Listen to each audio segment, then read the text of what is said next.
mandarins draw their power from the law, the people from the secret societies. A Chinese saying. Last winter, I read a book on the Chinese Tongs called Primitive Revolutionaries of China, a study of secret societies in the late 19th century by Fei Ling Davis. Maybe the first book on the subject ever written by someone who wasn't a British Secret Service agent. In fact, she was a Chinese socialist who died young. This was her only book. And for the first time, I realized why I've always been attracted to the Tong. Not just for the romanticism and the elegant, decadent chinoiserie decor, as it were, but also for the form, the structure, the very essence of the thing.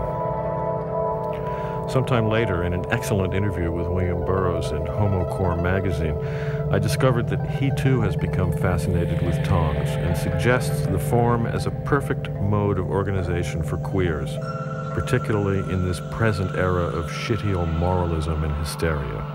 I would agree, and extend the recommendation to all marginal groups, especially ones whose jouissance involves illegalism.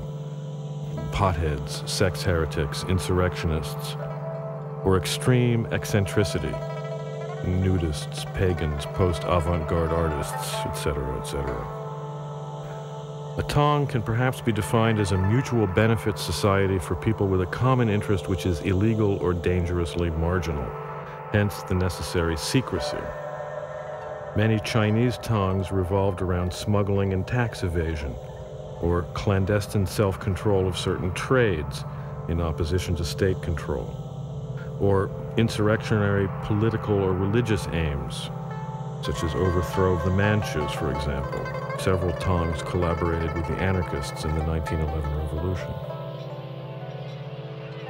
A common purpose of the Tongs was to collect and invest membership dues and initiation fees in insurance funds for the indigent, unemployed, widows, orphans of deceased members, funeral expenses, and so on. In an era like ours, when the poor are caught between the cancerous Scylla of the insurance industry and the fast evaporating Charybdis of welfare and public health services, this purpose of the secret society might well regain its appeal.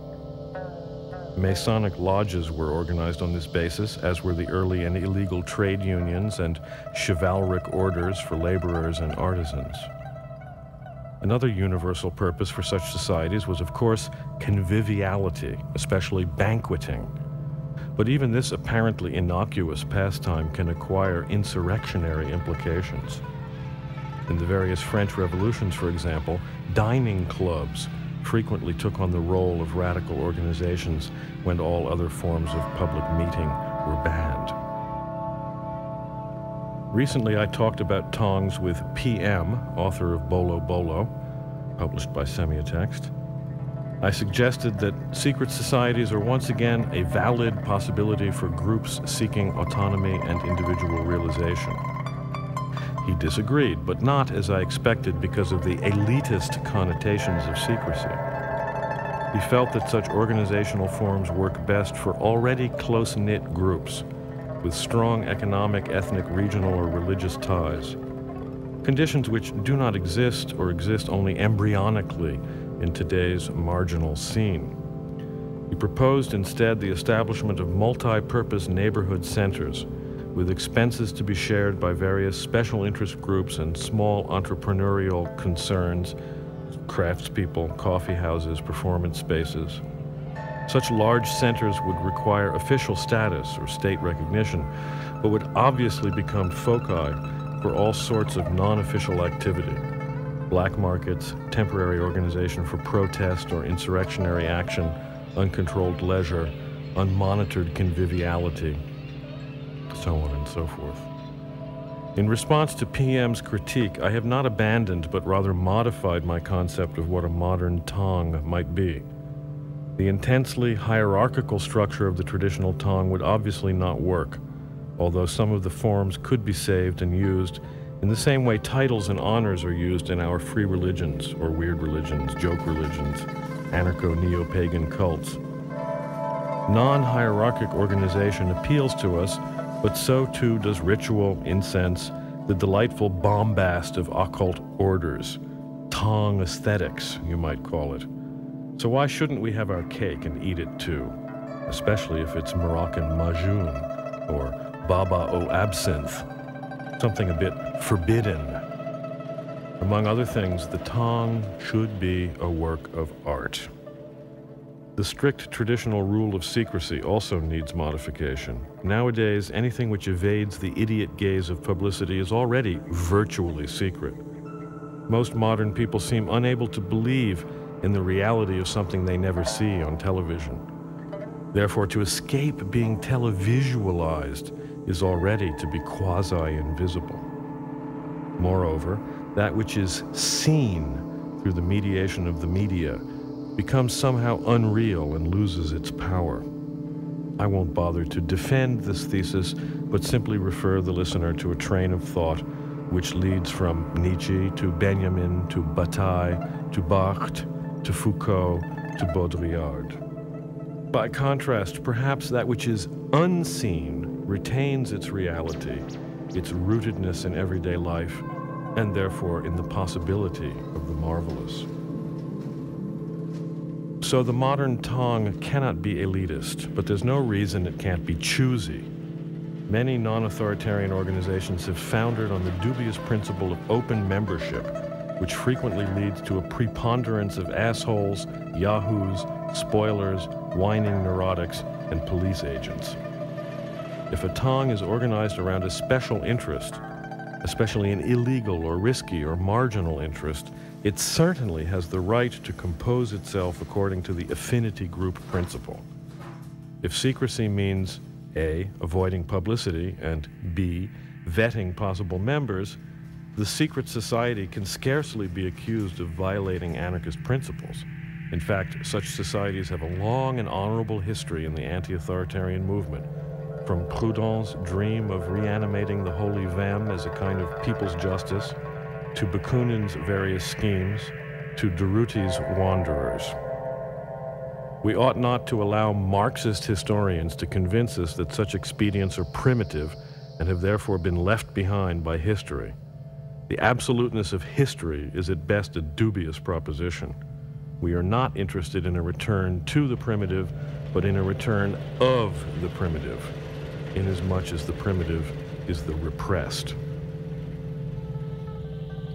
In the old days, secret societies would appear in times and spaces forbidden by the state, that is, where and when people are kept apart by law.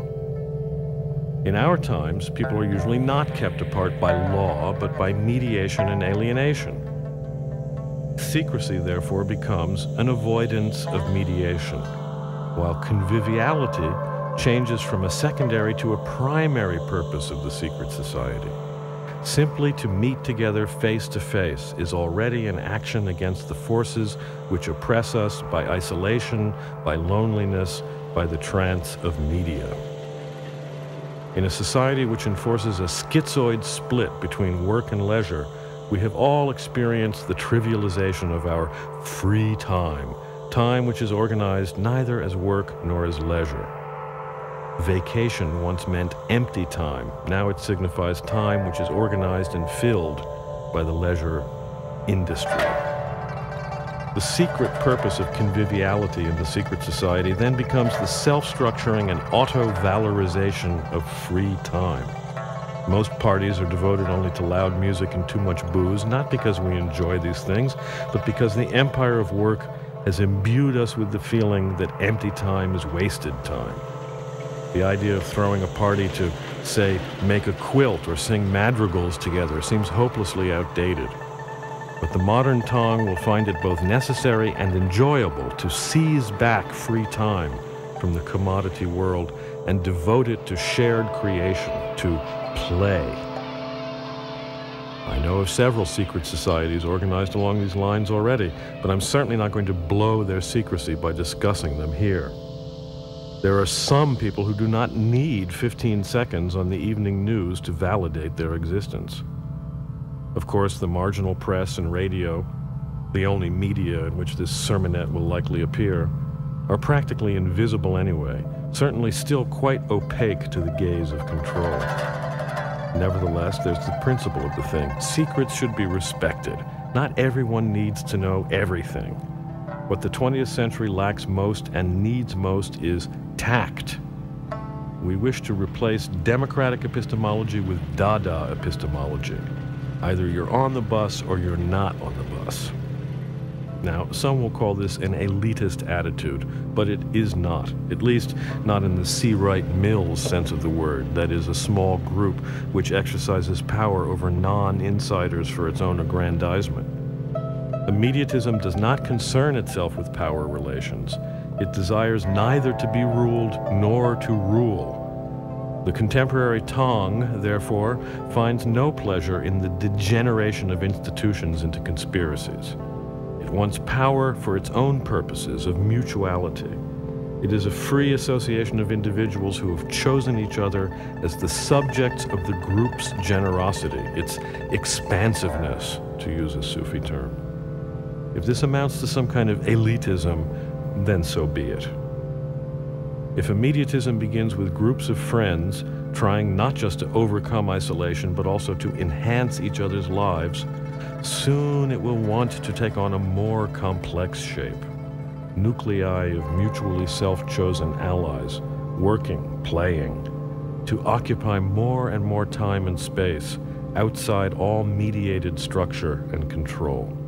Then, it will want to become a horizontal network of such autonomous groups.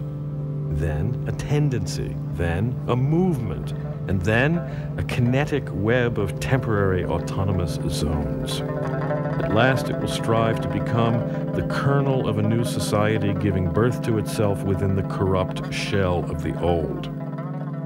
For all these purposes, the secret society promises to provide a useful framework of protective clandestinity, a cloak of invisibility that will have to be dropped only in the event of some final showdown with the Babylon of mediation.